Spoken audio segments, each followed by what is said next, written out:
All right, guys, quick little update on Vans 62 T-Bird.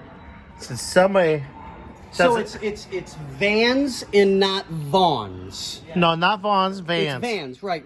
So, But it's so in because... other words, we need to teach the owner of the business how to write properly. Is that what we were discussing earlier? Yeah. I kind of had a feeling. I wasn't sure. I just want to make sure we're all on the same page. He didn't have his purple crown. That's why.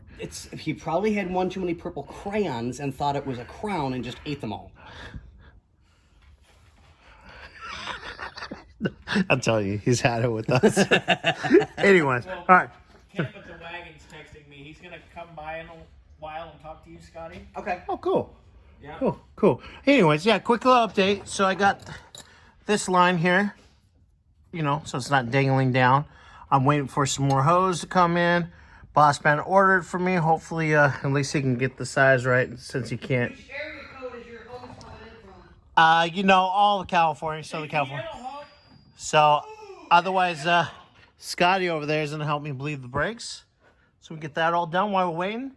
And also, we're going to end up fixing that fuel line because we don't like that. That's a fire hazard. You're a fire hazard. I am a fire hazard. All right, guys. Well, that's a quick little update. Get you in a second.